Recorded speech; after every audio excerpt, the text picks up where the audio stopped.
우리 기독교의 절기가 좀 몇 개 있죠. 부활절도 있고 또 성탄절도 있고 또 추수감사주일도 있고 창립기념주일도 있고 뭐 성령 강림주일도 있고 기독교에 많은 그런 절기들이 있지요. 또 임직하는 그런 임직식도 있고 그런 절기 중에서 가장 기쁘고 즐거운 그런 성탄절을 맞게 됐습니다.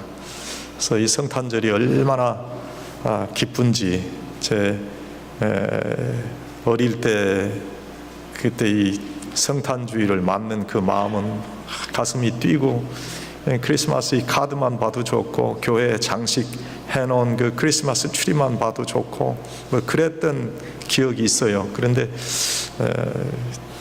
요즘은 조금 그런 기분이 그런 어떤 즐거움이 좀 없어진 듯한 그런 느낌이 좀 있습니다.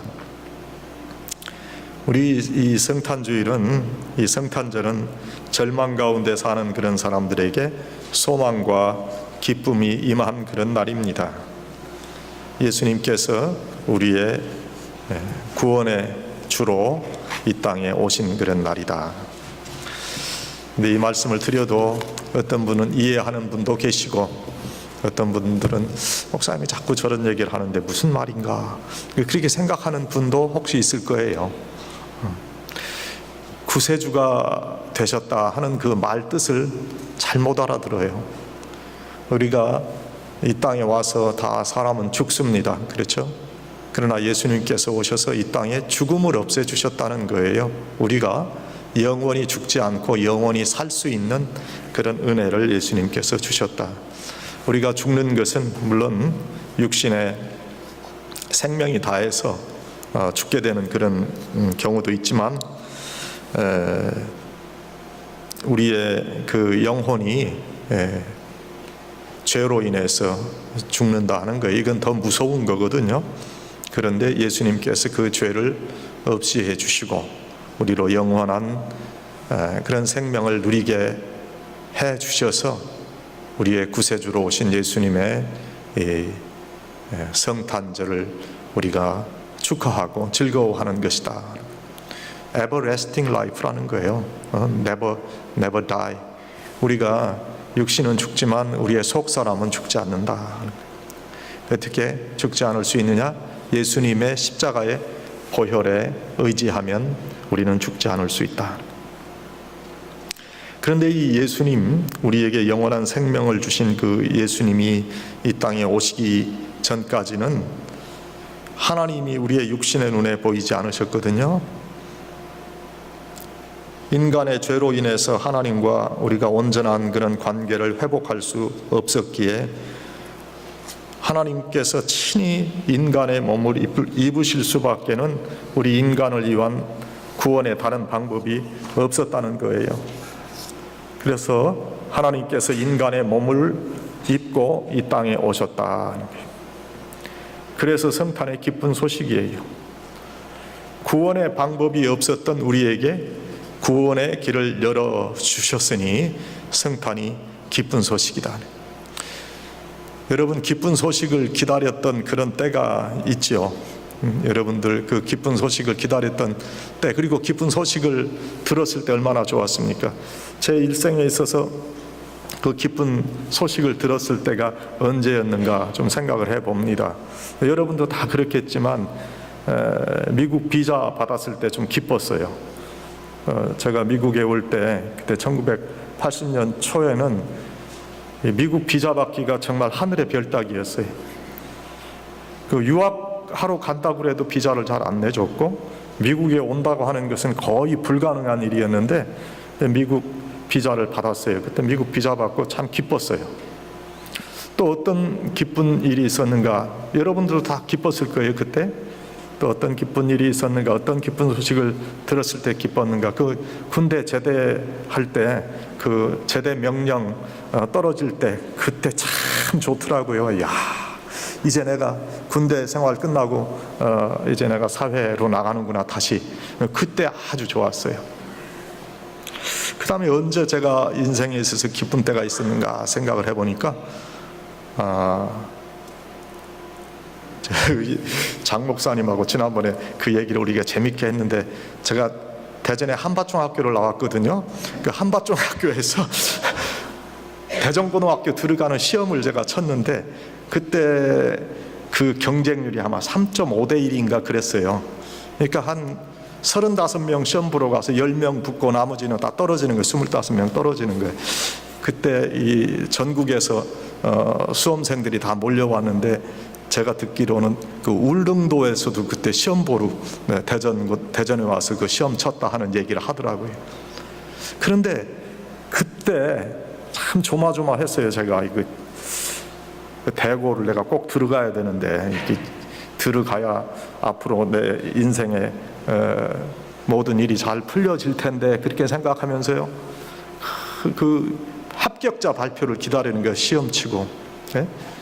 여기 지금 방송실에 있는 최 집사님도 저랑 같이 우리 대전고등학교 나온 분인데, 그때 그 합격자 발표를요 대전 문화방송에서 그 방송을 해줬어요.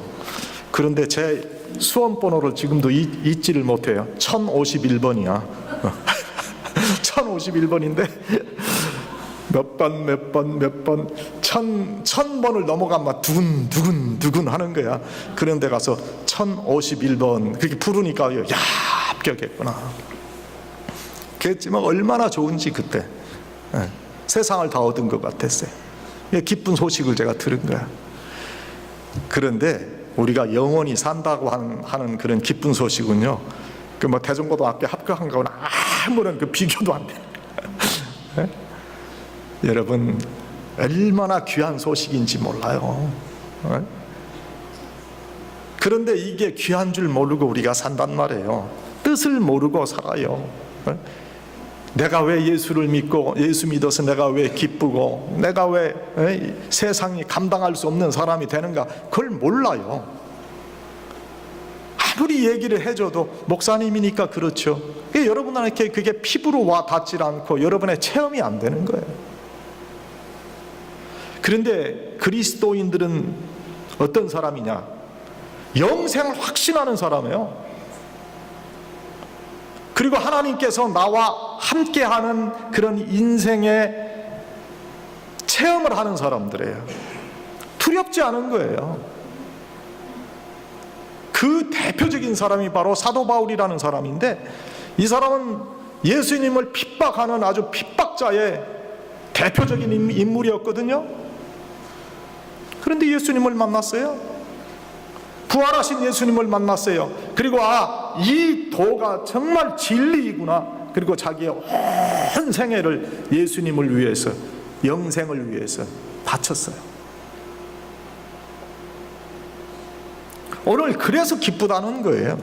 우리에게 이렇게 구원의 기쁜 길을 열어주신 예수님께서 이 땅에 오셔서 기쁘다는 거예요. 그리고 나를 위해 오신 거예요. 다른 사람을 위해서 오신 게 아니라 나를 위해서 오신 거예요. 영생의 소망이 없이 죽음의 권세에 눌려있는 우리에게 참된 소망, 그 참된 기쁨을 주시기 위해서 예수님께서 오셨다는 거예요. 그런데 어떤 사람은 그 예수님의 탄생이 나를 위한 것이 아니고 다른 사람들을 위한 것이라고 생각하는 그런 사람들이 있어요. 가장 중요한 것은요, 나를 위해 예수님께서 하늘 보좌를 버리시고 이 땅에 오셨다 하는 그 사실이에요. 그래서 나를 사랑하시는 그런 예수님이신 것을 잊어서는 안 돼요. 그런데 우리는 대체로 생각하기에 이거는 예수님께서 오시긴 오셨는데 이게 나를 위해서 오시지 않았다고 생각하고 나는 별로 관련이 없는 그런 사람으로 우리가 생각하는 그런 경우가 많이 있는데, 그것은 아주 잘못된 거예요. 나를 위해서 오셨어요. 기쁨의 좋은 소식을 우리에게 주시기 위해서 오셨다. 우리가 영원한 생명을 얻은 것뿐 아니라 우리에게 육신의 삶을 주시고 육신의 생명이 있는 동안에 나와 함께 해주시고 나의 기도를 들으시고 나의 고난 중에 나의 그 고난을 이기게 하시는 그런 능력을 나에게 주시기 위해서 예수님께서 이 땅에 오셨다는 거예요. 내가 주님을 구세주로 받아들였다 하는 것은 영생의 문제만 해결한 것이 아니라 이 땅의 삶의 문제에 있어서도 하나님께서 나와 함께 하신다는 그런 확신을 갖는 것, 이게 얼마나 중요한 신앙인지 몰라요. 하나님께서 나와 함께 하시는 신앙, 하나님께서 나와 함께 하십니다. 그걸 뭐라고 그래? 임마누엘이라는, 예수님께서 이 땅에 오셨어요. 하나님이 우리와 함께 하신다. 임마누엘의 그 신앙을 우리가 가지고 살아야 돼요. 어떠한 인생의 고난 가운데서도. 그래서 우리는 그 고난을 이길 수 있는 사람들이라는 거예요. 그런데 돈 좀 없고 조금 힘든 일을 겪고 뭐 그러면 하나님도 없는 그런 사람같이 살아가는 그런 우리의 모습이 아닌가 하는 거예요. 우리에게 이런 귀한 기쁨을 주시고 능력을 주시기 위해서 이 땅에 오신 그 예수 그리스도의 그 나심을 축하하시는 그런 여러분들이 되시기를 바랍니다. 제가 지난 11월 달에 처음으로 그 베들레헴을 가봤어요. 지금 저희 교회 학생들 5명이 그 광야 학교에 가 있잖아요. 이제 내일 이제 우리 학생들이 지금 돌아오게 됩니다. 그런데 그 베들레헴 광야 학교를 그 베들레헴에 있는 한국 문화센터에서 하는데, 그 한국 문화센터가 있는 곳이 베들레헴이에요. 그 베들레헴에 제가 가봤고, 그 베들레헴에 있는 예수님 탄생 교회를 한번 가봤어요. 예수님 탄생 교회를 갔는데 거기가 이 평지가 아니고 산에 있더라고요. 이렇게 언덕 위에 있어요. 그래서 그 차로 우리 이병환 목사님이 거기 이렇게 올라가서 이 굉장히 경사가 높고 완해이로 와서 올라가질 못하고 거기 세워놓고, 목사님 한번 사모님하고 올라갔다가 오세요. 이 차를 그쪽으로 빼서 돌리기가 너무 힘드니까 그게 좋겠다고 그래서 제가 거기를 이제 올라갔어요. 한참 계단도 밟고 이제 올라갔어요. 그런데 지금 그 제가 거기 가봤다고 하는 그 얘기를 왜 하려고 그러냐면, 그러니까 그렇게 경사진 곳이더라는 거예요. 베들레헴 그 예수님 태어나신 그 마구간이. 그러니까 어떻게 그곳에 그렇게 힘들게 올라갔을까? 힘들게 올라가셔서 그 마구간에서 예수님께서 태어나셨는데, 그 마리아가 만삭으로 예수님을 뵈고 어떻게 거기를 걸어서 이렇게 올라가서 마구간에 가셨는가, 그 생각을 하니까 참 그 예수님의 탄생에 대한 그 여러 가지 일들이 좀 그 상상이 되는 거예요. 그 마구간 여러분 가보셨어요? 마구간에 가면 마을들이요, 이 마을들이나 소가 있는 곳, 그 외양간이나 그 마구간에 가면 냄새가 아주 기가 막힌 냄새들이 나요. 이 분변을 처리를 잘 해줘도 거기 항상 그 귀귀한 그런 냄새들이 난다. 근데 그곳에 우리 예수님께서 태어나셨어요. 그 어떤 의미를 우리에게 주고 있는가? 예수님께서 그곳에서 태어나신 것은 이렇게 힘들고 어려운 그런 우리 인간의 상황 속에 함께 하신다는 그런 의미가 아닐까 하는 거예요. 우리의 냄새나고 우리의 더럽고 추한 우리의 심령에 예수님께서 찾아오셔서 우리에게 새로운 희망과 은혜를 주신다. 이 마구간에 찾아오신 예수님, 그 우리에게 얼마나 기쁜 일입니까? 우리의 삶, 이렇게 어렵고 힘들고 참으로 부족한 그런 냄새나는 그러한 우리의 인생의 상황 속에 예수님께서 오셔서 우리에게 새로운 소망과 기쁨을 주셨다. 이러한 소망과 기쁨을 누리는 그러한 여러분들이 돼야 돼요. 그래서 아무리 세상에서 우리가 힘들고 어렵고 멸시와 또 천대와 소외를 당한다 하더라도 예수 그리스도를 우리가 우리의 심령에 모신다면은 베들레헴의 마국간에서 일어났던 그러한 귀한 놀라운 축제의 그런 은혜가 우리의 심령에도 가득 찰 거예요. 이러한 기쁨을 우리가 가지고 살아가야 된다 하는 거예요. 우리의 심령에도, 우리의 가정에도, 우리의 교회에도, 우리가 살아가는 이 나라 또 우리의 조국에도 반드시 하나님께서 함께 하시는 그런 은혜가 충만하고 이런 기쁨이 있어야 되겠어요.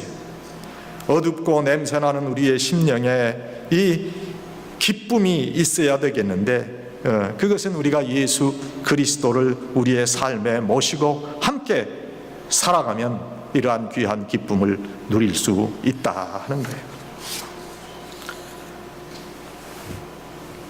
이 기쁜 귀한 소식을 우리들이 전할 수 있는 그런 사람들이 되어야 됩니다. 요즘은 아이들 태어날 때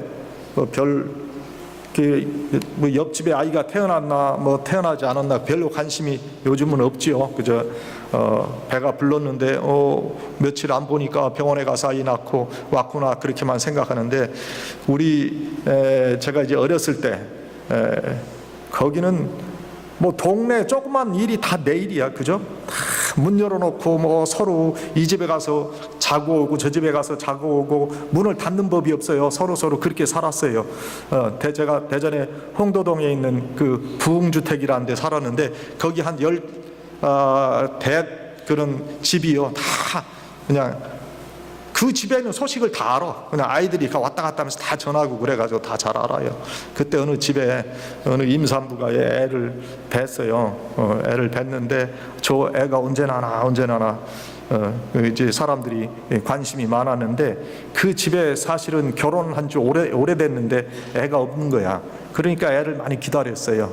근데 애가 정말 나왔어요. 이제 배불러 가지고 애가 나왔는데 그 애를 본 그 집에 할아버지가 막 좋아가지고 할아버지 할머니가 좋아가지고 막 이 집 저 집 다니면서 우리 애 낳았다고 말해 막 자랑하고 다니던 그런 모습을 제가 지금 기억을 해요. 우리가 예수 그리스도를 만나고 예수 그리스도께서 이런 귀한 복음의 진리를 우리에게 주신 것을 우리도 그렇게 전할 수 있어야 되겠다는 기쁨으로. 정말 그런 기쁨이 있냐는 거예요. 그런 기쁨이 있으려면 내가 그 깨달음이 먼저 있어야 되는데 나에게 그런 깨달음이 있냐 하는 거예요. 그걸 어떻게 억지로는 할 수 없지만 억지로 그 깨달음을 가질 수는 없지만 주의 성령께서 내 심령에 이런 귀한 은혜를 주시도록 우리가 하나님 앞에 기도하고 우리가 신앙에 그 체험을 할 수 있어야 된다는 거예요. 그 체험은 어떻게 할 수 있느냐? 우리가 하나님을 가까이 함으로써 그런 체험을 할 수가 있어요. 어떤 때는 성령 하나님께서 아주 강권적으로 우리에게 역사해 주실 때도 있고 어떤 때는 말씀으로 나에게 참 놀라운 그런 은혜가 넘치도록 해 주실 때가 있고 어떤 때는 성가대 찬송 가운데서 내가 찬양 가운데서 내가 그 은혜를 얻을 때도 있고 말씀이 내 방송에서 들려오는 그 방송의 음성을 통해서 내가 하나님의 뜻을 발견할 수도 있다 하는 거예요. 그러니까 우리가 항상 의식적으로 이런 하나님의 은혜를 사모하는 그런 마음을 가지고 살아서 내가 그 기쁨을 누리고 그 기쁨을 전할 수 있는 그런 사람이 되어야 된다 하는 거지요. 오늘 또한 예수님께서 우리에게 두려움 없는 복음의 길을 주심을 감사하고 바로 그것이 기쁜 소식이라는 거지요. 우리가 영생을 얻는 길은요, 이 땅에서 아주 도덕적으로 우리가 수양하면서 우리가 참 고행하면서 그렇게 산다고 해서 우리가 영생 얻는 게 아닙니다. 모든 종교는 그래야 영생을 얻는다고 그럽니다. 모든 종교 인간에게 겁과 두려움을 주는 거예요. 계율로 인간을 속박하는 게 종교입니다. 그러나 예수님의 나심은 겁과 두려움이 없는 인간 구원의 복음이에요. 기쁨의 좋은 소식이에요. 내 공로는 없지만 십자가의 공로에 의지해서 영원한 생명을 누릴 수 있는 이 귀한 능력이란 말이에요. 그러니 기쁘고 좋은 소식이에요. 구원을 위한 고행과 노력이 없이 예수님의 은혜로 값없이 구원을 얻는 기쁨의 소식이다 하는 거예요. 이 땅의 인생 고작 100년의 삶을 사는 거지요. 우리의 육신의 인생은 허무합니다. 너무 짧습니다. 그러나 영생의 삶을 믿는 크리스찬들은 소망 가운데 위로를 얻는 거예요. 우리의 주님과 함께 영원한 삶을 기쁨과 희락 가운데 누리게 되었기 때문에 예수님은 나의 영생의 삶을 보장해 주시기 위해서 오셨다는 거예요. 여러분, 보장이란 말은 뭐예요? 영어로 guarantee라고 하는 거 아니에요? guarantee 됐다는 거예요. 예수님의 은혜를 통해서 내가 영생의 은혜를 보장받았다고 하는 것처럼 귀한 일이 어디 있어요? 기쁜 일이 어디 있어요? 그래서 주님이 이 땅에 오신 것이 좋고 기쁜 소식인 거예요. 성탄의 기쁜 소식인 거예요. 천사가 그랬잖아요. 너희에게 예수 나심에 참으로 기쁘고 좋은 소식을 너에게 전한다고 그러지 않았어요? 그 귀한 의미를 우리가 생각해 볼 수 있어야 된다. 또 왜 우리 좋은 소식입니까? 기쁨으로 인생을 살게 하시니까 좋은 거예요. 집에 여러분들 귀한 것을 여러분들이 하나 가졌다고 생각합시다. 항상 기쁘고 즐거울 것 아니에요? 그 마음속에. 제가 어릴 때 저희 할머님이 그 조모님이 뭘 그렇게 자꾸 만드세요. 만들어 가지고 그 가락 아니고 벽장에다 그걸 넣어 놓으셔. 그 당시에 그 갱엿 있잖아요. 요즘은 초콜릿도 있고 비스켓도 있고 그랬지만 그 당시에 간식은 갱엿이 최고예요. 근데 그 갱엿을 할머니가 만들어 가지고요, 그걸 딱 넣어놓으면 학교 가서 있다가 그거 생각하는 거야. 야, 집에 가서 갱엿 먹어야지. 또 할머니가 또 어떤 때는 그 다락에다 오징어 말린 거 그런 것도 넣어놓으시고 그러셨어요. 그러면 그거 가서 이제 하나 빼가지고 그 연탄불에 구워 먹을 그 생각하고 마음이 좋은 거예요, 학교에서. 여러분, 예수님께서 우리의 죄를 위해서 우리를 위해서 돌아가시고 영생의 소망을 우리에게 주신 거예요. 하늘나라의 기쁨을 우리에게 주신 거예요. 그러니 우리가 어떤 삶의 모습 속에 있다 할지라도 그것을 생각하면 기쁜 거예요. 이 기쁨을 주시기 위해서 예수님께서 이 땅에 오셔서 우리는 이 기쁨으로 살아가는 사람들이 된다 하는 거예요. 사랑하는 여러분, 우리는 영생을 살아가는 사람들이고 이 영생을 값없이 주님의 보혈의 피로 얻은 사람들입니다. 그래서 이 성탄절이 기쁘고 즐거운 겁니다. 우리에게 영생을 소망으로 주시고 우리로 기쁨으로 살게 하시고 우리와 동행하시는 그 예수님께서 오늘 우리에게 오셨다고 우리가 이 날을 기념하는 거예요. 크리스마스가 정말 예수님께서 태어나는 날이 바로 오늘이냐 하는 것은 그런 역사적으로 고증을 더 해봐야 돼요. 정확하게 12월 25일 날 예수님께서 오신 것은 아닐 수도 있어요. 그걸 좀 역사적으로 연구를 해보니까 오히려 그 기간은 1월 달에 더 가깝다 그렇게 말하는 분도 있고요. 그 기간이 언제인지는 우리가 정확하게 고증이 되지 않았어요. 그러나 중요한 것은 뭐예요? 이날 우리가 예수님의 태어나신 날로 기념하면서 이날 내가 즐거워하고 기뻐한다. 여러분, 이렇게 귀하고 좋은 성탄의 소식을 우리에게 주신 것을 감사하면서 나의 영생의 소망을 다시 한번 확인하시고 기쁨으로 살아가시는 여러분, 이 성탄절을 축하하시는 여러분들이 다 되시기를 주의 이름으로 간절히 축원합니다.